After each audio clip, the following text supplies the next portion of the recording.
Hello everyone and welcome to our Apigee Online Meetup. My name is Alice and I'll be your host today. We're live from the studio in London, Google offices, and myself and the rest of the Googlers here are really excited to be hosting this first ever online meetup for Apigee. It's carefully designed for us here in EMEA and we have lots to cover. The agenda is 1 hour and we'll start with Kevin, who will walk us through a little bit of an overview on Apigee and how APIs can help accelerate your business. We'll go through some Q&As, then we'll have some customer stories, and then we'll end the session today with a fireside chat with a guest speaker from M&G Investments. So with that, I would like to welcome our first guest. So Kevin, over to you. Thank you, Alice. So hello everybody, my name is Kevin Bouwmeester. I'm excited to be here at this first online meetup. I'm working as a custom architect for Apogee out of Amsterdam. And I'm here to take you through how to accelerate your business with APIs. We'll be looking at what APIs are, how we can leverage them, what our customers are doing with them, how to build ecosystems. So before we get started, let's meet Apigee. We are in this business for 10 years of helping customers with their API journey. We're doing this for more than 600 customers globally, and we're handling around 2 billion API calls per day in our cloud. And since November 2016, we are part of Google Cloud. We are a thought leader. We are invested into APIs and the standards around this, like Open API specification. We have loads of best practices on our website. And if you're ever wanting to know more about how to become digital transformation, or how to successfully implement APIs, please have a look at our website. We try to innovate or put as much innovation into our product as we can. So we are not only running APIs, we're also putting a lot of intelligence in there. For example, we are using machine learning to start to detect when there are bots using APIs, and then you should be able to block them. We are doing this for our customers in our cloud, on-premises or hybrid. Wherever your APIs are, we can help you with them. And lastly, we have the most complete API management platform. We'll be looking at that later in my slides.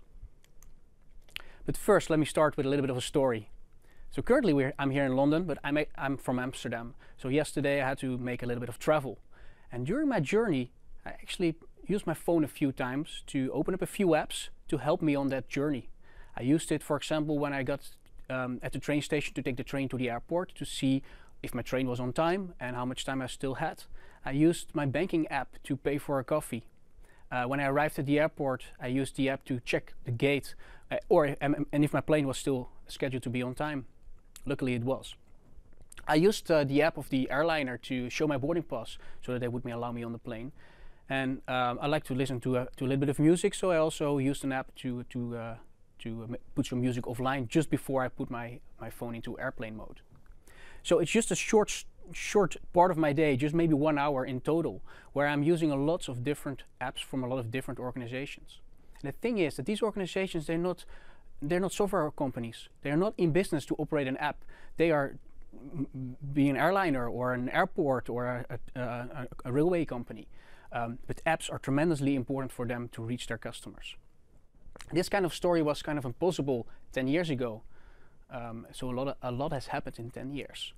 And we see this, that a lot of organizations, they moved first to a web-first methodology, where it's tremendously important for them to be online, to have a website.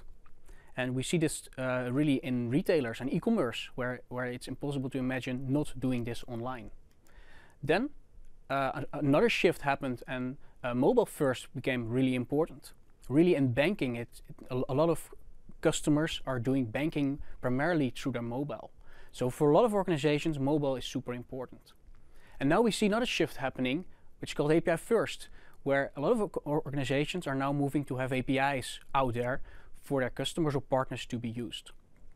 So you might wonder, APIs, why APIs? Well, we see that software is slowly eating the world. And this was the title of an article published in 2011 by Mark Andreessen, where he said, well, 60 years into the invention of the microprocessor and 20 years into the invention of the internet. And it's only now that software is globally available at a reliable way from our pockets on our phones or at our smartwatches or in our home where we can really use it and change our lives completely. And we see that this is really happening in all aspects of our life. But also organizations are slowly becoming more and more software oriented. We see this in finance, banking, we see this in retail. Like I said, it's impossible to imagine a retailer not being online and doing e-commerce. And also in healthcare, where patient data is being shared between different parts of the healthcare system. So APIs are actually how all this software, wherever it is, in a data center or in the cloud, on your phone, in your car, wherever it is, how it can talk to each other. So an API first methodology, an API first approach is how we actually give software a voice. And this is how organizations can actually give the software they have on an app or on the website or any backend systems they have, to give it a voice, to make use of that software to come up with new business models and accelerate their business. So if we look a little bit closer on APIs, actually not all APIs are the same. We actually see 3 different APIs. There's APIs as services, APIs as interactions, and APIs as products. So let me quickly go through each of these. APIs as services is the most known. It's the APIs we've been using for a long time already in, for example, what you call service-oriented architecture. APIs as services, how we make software out of software, how we connect different parts of our architecture, our software architecture together. And with a trend called microservices architecture, where we have small functional pieces of software, APIs become more and more important because each of these microservices, they need APIs to communicate. So with APIs as services, orchestration and security is really, really important. Then APIs as interactions. This is where we see APIs that make the real world, the physical world, talk to the world of software. So for example, an app communicating to backend systems is something like this.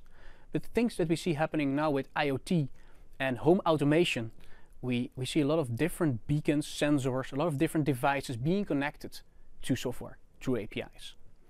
And now also we start to talk to our devices with Apple HomeKit, Google Home or Amazon Alexa. We turn voice into an API call to get data or functionality into that. And then APIs as products. This is the most important thing for Apigee and for our customers. This is how we actually package and bundle software these days.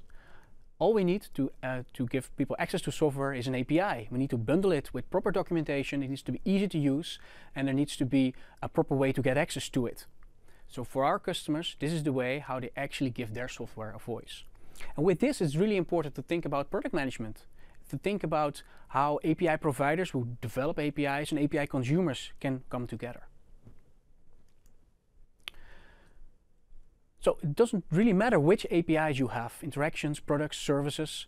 All of these APIs can be tremendously important for your organization. And if you use them properly, you can start to build ecosystems. And with ecosystems, there is the opportunity to create new business models. It turns out there are 4 kinds of ecosystems that we see within our customers. Some of them keep their APIs internally to actually speed up innovation or collaboration internally in the organization. But if you start to expose APIs externally, there are other opportunities as well. Maybe a partner ecosystem, collaboration with your partners, sharing data with your partners, or throughout an industry and in a wider part of the world. Or you just put them out there for everybody in a kind of a public ecosystem, and anybody can basically request access and start using your APIs and your data and services. So let me quickly go through a few examples of our customers. This is Conrad. They're an electronics retailer out of Germany, and they actually made a change from a waterfall development approach to an agile way of working, where they have end-to-end functionality assigned to agile teams. And each of these agile teams, they need to collaborate. They need to share information and data between them and between the software they build. So for them, building an internal ecosystem and sharing these internal APIs between the different teams was tremendously important. And now they've done that, the next step is to actually use the same APIs and expose them externally. Ticketmaster is an organization that's selling tickets to concerts or other events. And for them, it's tremendously important that they have a lot of partners, a partner ecosystem that's helping them sell these tickets. And they do this onboarding of partners through APIs. And at this point, they're doing around 10% of all sales through the partners, through APIs. Then there's a really interesting thing happening within the banking industry. PSD2 is a regulation from the European Bank Authority. It stands for Payment Services Directive version 2, and it actually requires banks to open up, to expose APIs for making a payment or for getting account information, or for example for a sufficient funds check. So this is actually changing the industry, the banking industry. It's changing how banks collaborate, but also how third parties can actually act with banks or interact with banks.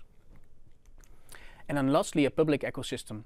These public ecosystems are the most visual, but they are only maybe 20% of all the ecosystems and all the API plays that we see. A great example is what Philips Hue is doing. These Philips Hue are these light bulbs that can be controlled by your app or through an API. What Philips has done, they have actually exposed this API publicly. So anybody, any developer can create cool new solutions on top of this. And this actually drives a lot of attention and a lot of new customers to the Philips light bulbs. So we know what APIs they are and what kind of ecosystems they can be used to create new business models. So now let's look how this technically works. We have seen that overall our customers, that all of these interactions and all of these ecosystems, they follow the same kind of business, the same kind of value chain. There's always a user using a digital solution, which could be an app or anything else. There's always a developer. It could be an external developer in a public ecosystem or an internal developer if you're looking at an internal ecosystem. And this developer needs to have access to an API that's clearly designed with documentation, and that API that's connected to a backend to get this data. And this backend could be in the cloud, could be a legacy system. And it's the job of the API team to actually manage this and make sure that this API is there. So there are two parts of this digital value chain. There's the right part about exposure, getting these APIs available, secured, in the proper design, proper format, and working with whatever you have in your backend and making it available. And then there's the left part, which is about consumption. And that's about how to make sure that you build this ecosystem and that these developers can find your API and start using it. To have the proper documentation and think about onboarding and all that stuff. So Apigee, with our Apigee Edge API management platform, is helping customers with exactly this. We do that with 3 services within our product. One, to provide analytics, to get feedback on whatever is happening in your API program. For business users, but also for the API team, to see operational but also business value out of all the API traffic that's flowing through. We do this with developer services, where we create a portal where developers can go and see API documentation. They can start consuming request access. They can test out the APIs to see if it's anything they like. This is tremendously important for your ecosystem. And then there's API servers, where we actually allow you to define an API proxy, to have a gateway to run the APIs, but also add policies and maybe program code to it to secure APIs, add transformation in your APIs, have them in a proper way, proper format, and make them available. But also versioning and governance are really, really important here.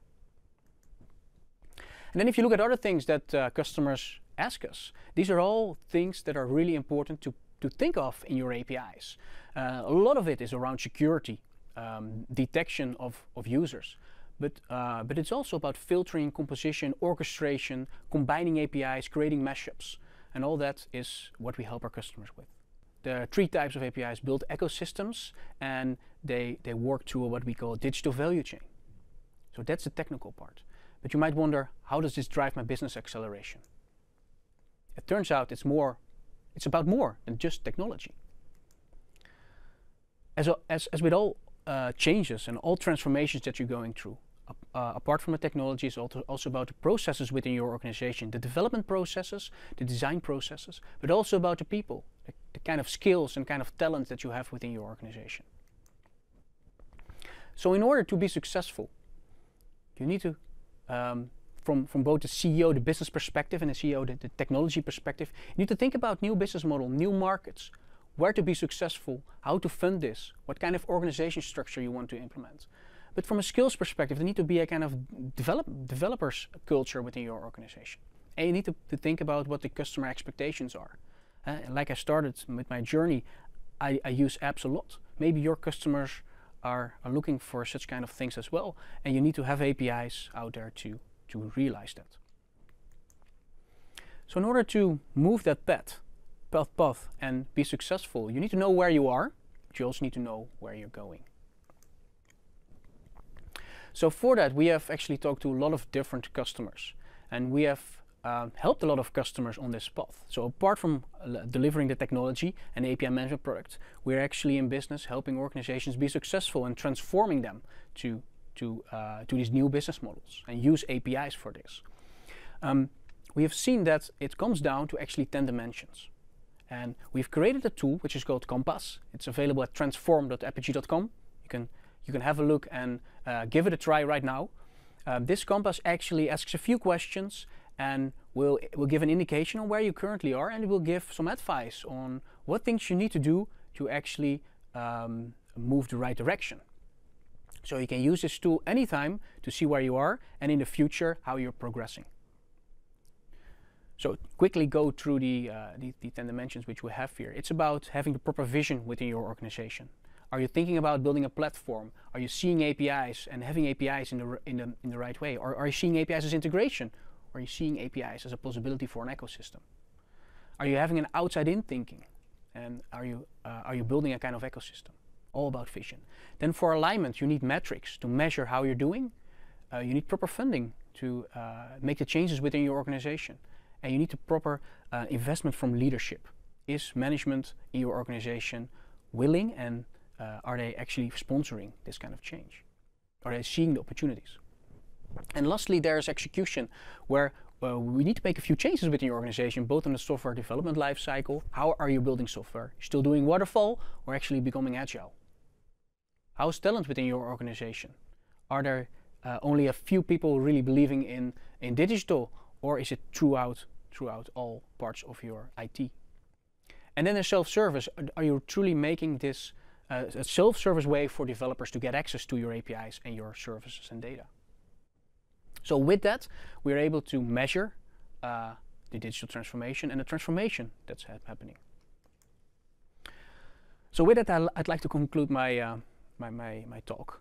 We've seen that API first is tremendously important, and APIs are the way to make it to apply the change, to give software, which is everywhere these days, a voice, and it can be used within ecosystems to create new business models, whether it be internal to make things easier, or innovate, collaborate internally in the organization, or do this externally and create business models like, for example, what Philips Hue is doing with selling their light bulbs.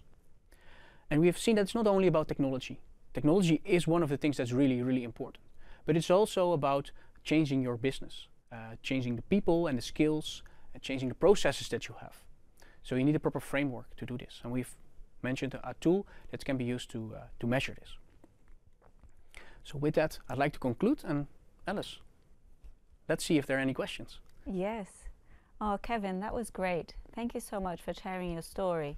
I always get surprised about all the API calls from your journey to London, from where you came. So thank you for being with us this morning. So the first question from Jose Manuel Albaran. Hope I pronounced that correctly. Hi, Jose. If we're going to share these slides. So we will be sharing a summary of today's session via an email to everybody that participated today. So you'll get some highlights of what we have covered today. And of course, this session will be available in YouTube also. Okay, so we have a second question from Salam Al-Kanim. What would be the top product needed to be open in MicroAge Gateway in order for it to be able to do internal and external communications? So I guess the question is around the kind of protocol that needs to be opened in a micro gateway. So our micro gateway is a federated gateway that's running to provide APIs wherever you need them. So you could run a micro gateway within your organization in our cloud. You could run it as together with microservices. So to answer the question, the TCP/IP protocol that needs to be open, it's HTTP on port 80, or if you want to have it secured on port 443. So Salam, I hope that answers your question. If not, then let's see later, and I can reach out to you. Okay.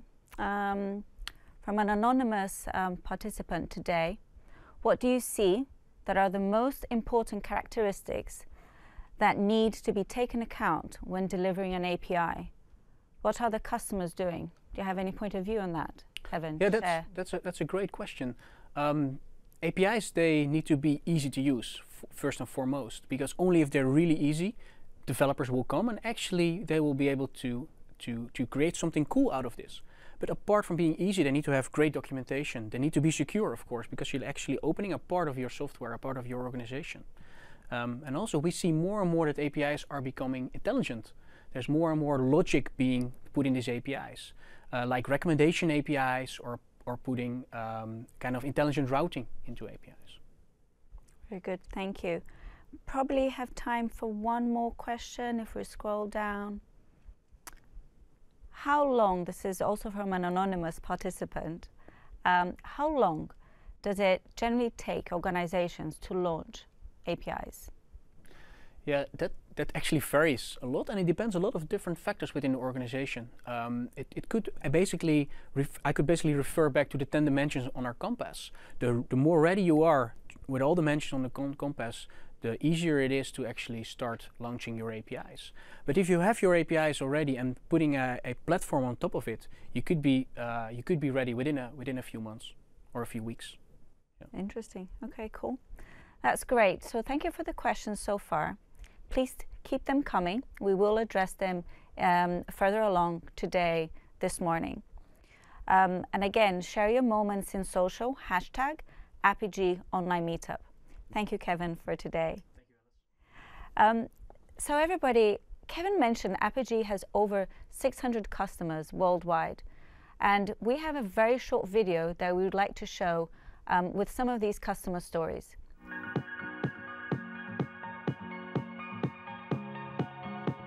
Our customers are actually starting to demand the API. So there's a whole actual transformation that's outside of our enterprise that's actually helping us. So you kind of have to leverage that way. I think we came to Apogee as a telco, but actually we discovered along the journey we're also an e-commerce provider. We're also, we fit into lots of other campuses. So actually the things that we've got in common with other customers of Apogee have been really, really good.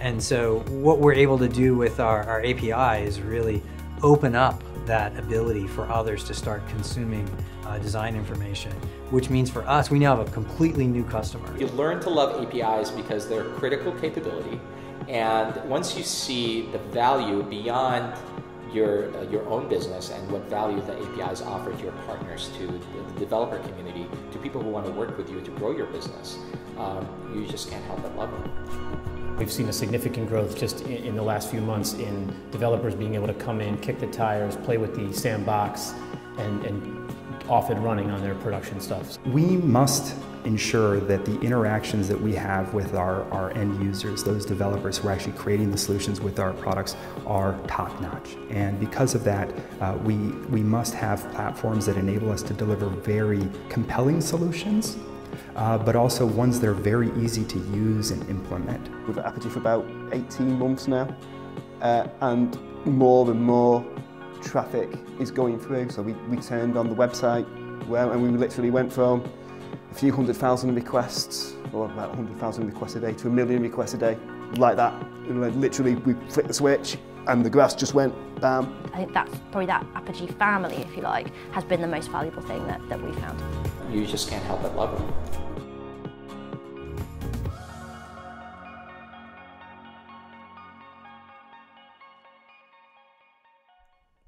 And welcome back, everybody. I hope you found that video inspiring. I always do when I watch it. So now we go into our last section of today's presentation, and I'd like to invite Oliver from our team with a guest speaker, Ahmed from M&G Investments.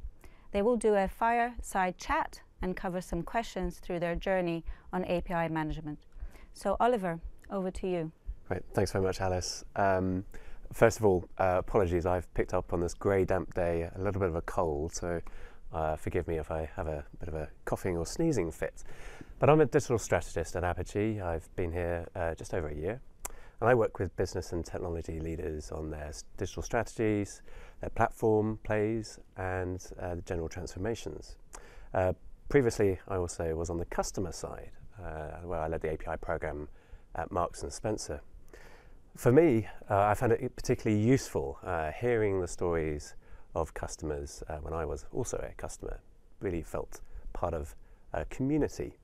And it's a real privilege today to be joined by Ahmed from M&G Investments. Welcome, and thanks so much for coming and joining us. There may be some viewers who are not familiar with M&G. Perhaps you could just give a quick introduction to M&G. Sure. So M&G Investments is one of the leading asset managers, financial service companies in the UK. It's part of the Prudential Group, and I work as a cloud engineer for M&G Investments here in London. Great. Thanks, Ahmed. And what is Apogee enabling you to do today? So we've successfully implemented Apigee in order to enable us to provide data from our external trading platform to our legacy fund accounting systems, and Apogee has enabled us to do this in a digital way. Great. Now, I think a theme for me often with customers is it's a journey. You know, we often hear the stories of these amazing transformations and significant impact programs. Now, you are clearly on this journey. What would you advise yourself if you could speak to yourself at the beginning? Sure. So it has been a journey, and it's been, a fascinating experience. We started quite suddenly on a critical roadmap project, which we had to deliver for, this external trading platform that we've implemented. So it was a very sudden start, and we had to shoot off and implement this straight away. If I could go back, I'd wish we'd had more time.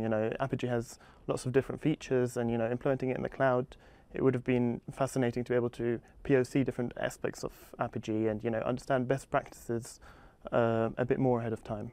Okay, great. And it's a really interesting sort of friction point between that focus on delivering the value, the critical elements that the business has decided need to be delivered by a certain time, but also having that bandwidth to take into consideration a number of aspects. I think Apogee often try to recommend to customers to find a project or ideally a program to pin the API activity to, but I appreciate that can always be difficult as well. One thing I think I learnt also in this world of API adoption within an organisation is it's really useful to have senior stakeholders understanding and actually also evangelizing an API program. Now, that often requires a demonstration of something of value. I mean, what have you learnt in this process, on this journey, about getting senior stakeholders and leaders within the organisation to join forces? I think it's critical to engage the business and the business stakeholders in this journey. Before APIs, cloud technology was very technical. There wasn't very much involvement from business stakeholders or business owners. Even data owners were quite far detached sometimes. But I think cloud really, and Apigee and digital, and really engages the business, and it's more and more critical to have them involved, engaged, understanding what we're delivering and what's being delivered. I think without their engagement, it becomes very difficult to have a successful digital program. Great, and you sort of hinted to it. I mean, digital means so many things to so many different people, really, and I think I've become much more opinionated about what digital means to me now. What has it really meant to your organisation, like team structures, organisational structures, to become digital? It means bringing everyone closer together. It's a cultural change. It means having the business involved in the technical decisions and having the technology really at the forefront of change in the business.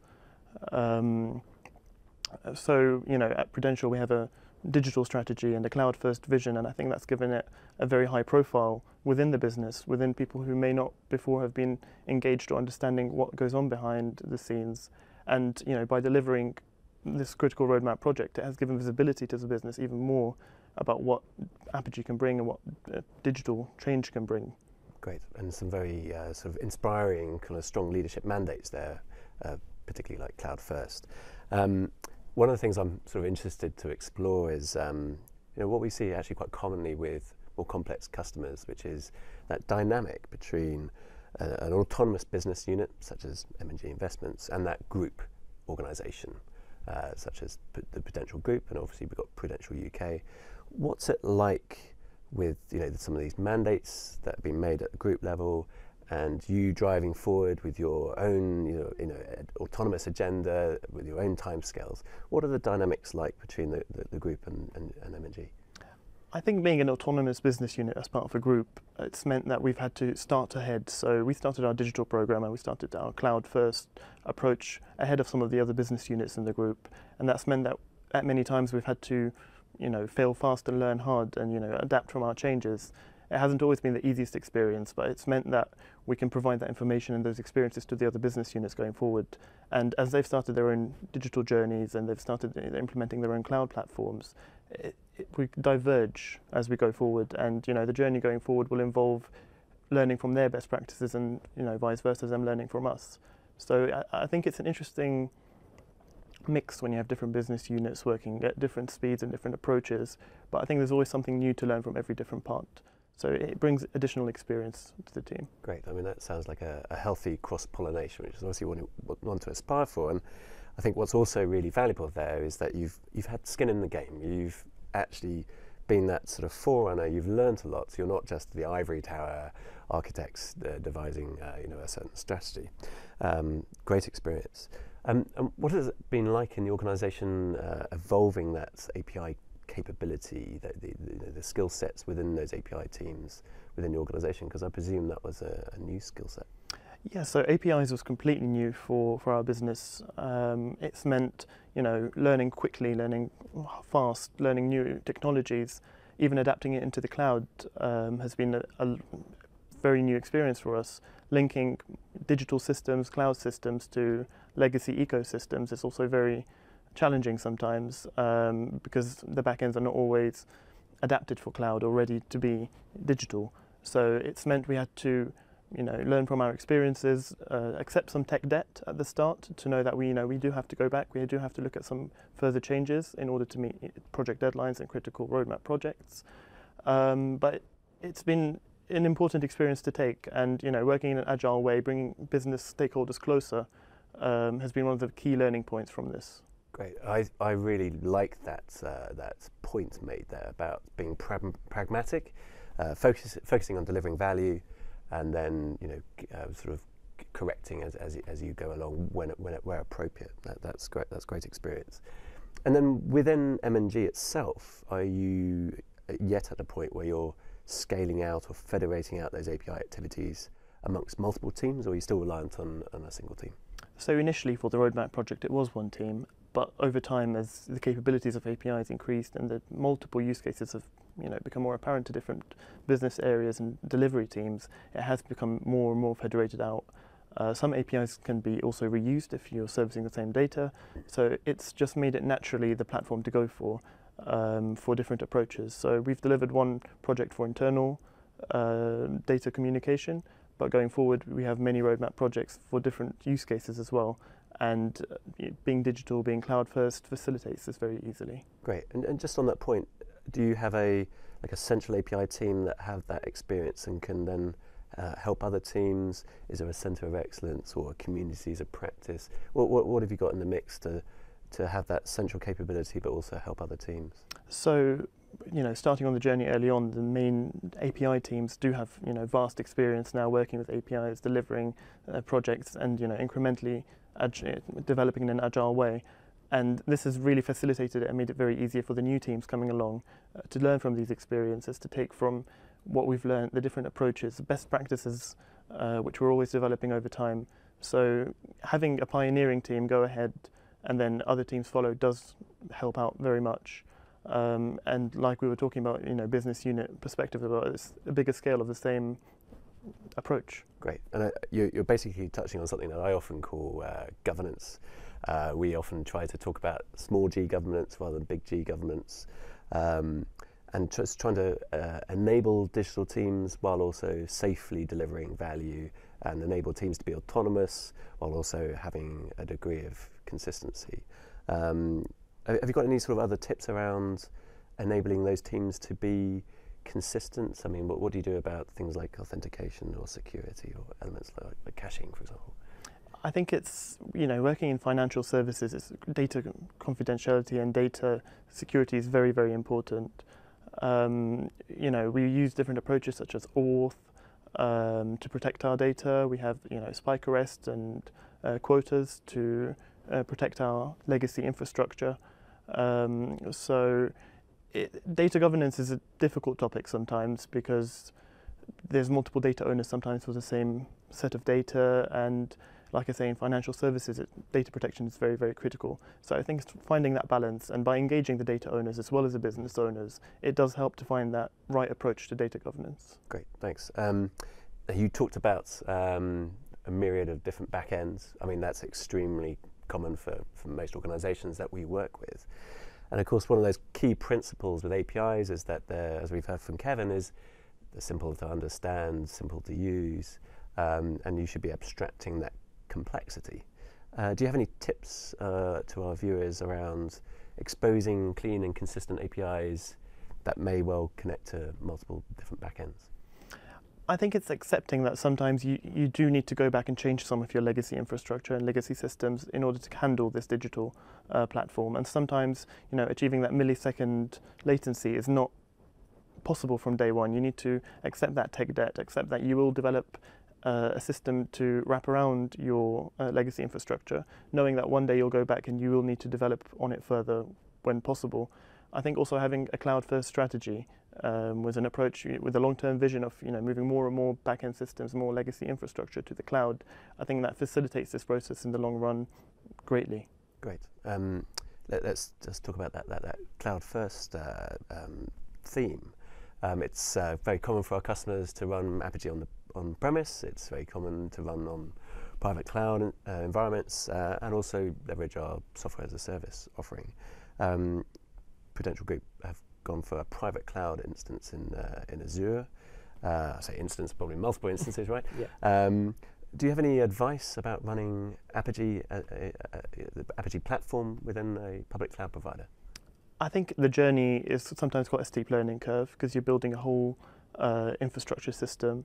You have to find ways to hook it to your legacy backends. You have to find ways to secure it in the cloud as well. Cloud brings its own security challenges, which we have to be very careful with as a financial services institute. It means you having to understand lots of different technologies. So Apigee is built on a Cassandra Zookeeper backend. It has the analytics running Cupid and Postgres. You have the front end on router message processors on Nginx. So it's very critical to make sure you understand some of these technologies. And sometimes from day one, it's important to accept that you're not going to have a full end-to-end knowledge of Cassandra, for example, if you haven't had experience of it before. But it's important to learn as you go along, work in an agile way, and understand as the challenges come up in implementing the platform, how to best deal with them. Sometimes you have to consider options which you didn't really think about before, such as firewall rules between legacy and cloud, and it brings a vast number of challenges, but as and when you meet them, it makes life much easier going forward. I have lots of war wounds, I think, from many conversations about firewall rules in my time.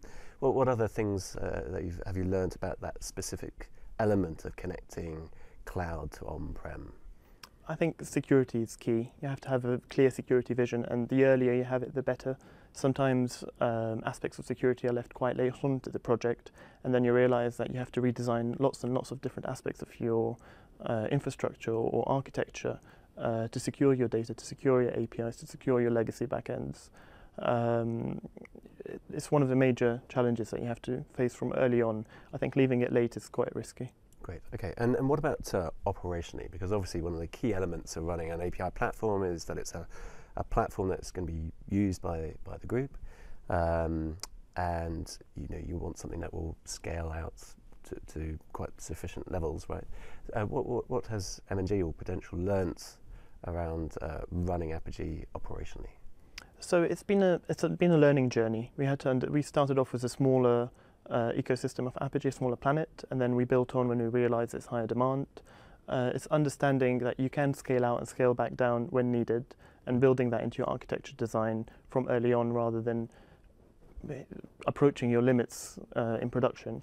And it's understanding how to combine different Apigee planets, different Apigee instances together, having a pipeline from development to production, And working in the cloud services team, it's very important to bring all these parts together to look at the bigger picture sometimes, to see what's our best production approach, how to monitor the planet, and how to safeguard it and secure it in production compared to maybe a more open development environment. Okay, great. And I mean, that's quite a significant shift, isn't it, for an organisation from that's used to sort of classic kind of on-prem to a public cloud provider. What has the organisation had to learn, perhaps even culturally, and what sort of skill sets have you had to learn? So cloud provides opportunities, but also provides challenges, and it's important to face both of them at the same time sometimes. Cloud, 10 years ago maybe didn't have very much visibility, but as we go forward and, hammering through this cloud-first strategy, digital vision, it does bring more and more business users, business owners closer to the technology, closer to the future. Cloud and digital is sometimes a challenge, but it is important to face it one step at a time. Great, and it's kind of classic elements of DevOps and security and making you feel people comfortable about the opportunity of leveraging cloud. Yeah. So what does this year look like for your team? What are you excited about? So having delivered the key roadmap project, we're now looking at future digital projects in our digital distribution arm, looking at how we can expose APIs to some external vendors and take a different approach to APIs, a consumption-based approach sometimes. So we have a lot of challenges coming up in the next year and lots of different approaches, and as we develop our cloud understanding and develop our digital capabilities, there's a lot of challenges we have to face, but it's an exciting journey nonetheless. Great stuff, Ahmed. Thank you very much for that. And I'm hoping we're going to have some really good meaty questions. I'm going to hand over to Alice. Thank you. That was great. Thank you so much for being here with us and sharing your story, Ahmed. That was really good. Thank you, Oliver, for walking us through. Yes, we do have a lot of questions coming through. So the first question that we get from the audience is, which technologies exposure have you been dealing with in order to facilitate the successful implementation of Apigee in the hybrid cloud? I think it's been important to understand different technologies, like I mentioned, Cassandra and Zookeeper for the backends, which are technologies we hadn't actually dealt with before within M&G. Understanding, analytics such as Postgres and Cupid, again, technologies which are sometimes alien to some companies depending on very Java or Spring framework backends. It's been a challenge, it's been interesting, and it's been a lot of learning as well. So you have to accept when you're implementing Apigee on the private cloud that there is a lot of learning during this process. Just out of interest, if I may, have any elements of that technology stack that has been new, that's been introduced by Apogee, has that yet excited the organisation to go, well, maybe we should use that for this? I think definitely. I think we are looking to implement Postgres, for example, due to its scalability within different systems going forward. It has that extra exposure does introduce you to new technologies which you might not have explored otherwise, and likewise with Cassandra, it's a very viable option for data store tools. Great, thanks. Great. We do have another question from an anonymous person from our participating today. It's a question from Ahmed. What technologies are you using to build your APIs? So we use a variety of technologies. It's not just one approach. It's very use case dependent. So if it's a lightweight proxy, then we can just use some JavaScript, but depending mostly on the Apigee policies which come built in. If we're building something more heavyweight that has more transformation use cases, then we look at using Java callouts, for example, and implementing a Groovy script to do that. Out of interest, what was it like for you and your teams to learn like Node.js as opposed to perhaps their background, which was Java? It's been, again, a learning curve. So sometimes some developers would have already had exposure to JavaScript before, whereas others would be starting from scratch sometimes. But I think it's this adaptability and increasing your digital stack is very important for a business, and it's finding the best tool to do the best job sometimes, rather than trying to replicate old tools that you know very well, tried and tested, but not always the most appropriate or the best performing. Great point. Oliver, a question for you coming through from the audience. any example of a utility provider company using API? Does that ring any bells at this stage? So what's the definition of utility, I guess? Because actually one of the things I'm often working with organizations is looking at their landscape of innovation to commodity. And actually there's an element of utility often within what organizations do. I mean, I'm sure if we dug into the guts of the potential group and you look at the broad program of work, that there will be some commodity and utility work there. But if it's, I mean, you might, for example, call a telco, a degree of that world would be utility, and we certainly have a significant number of telcos, which are typically very complex organizations, many sort of challenges around those group opco dynamics. So we've got a number of telcos leveraging Apigee, but if it was like water or electricity, I'm not sure off the top of my head. Yeah. Okay, that's great.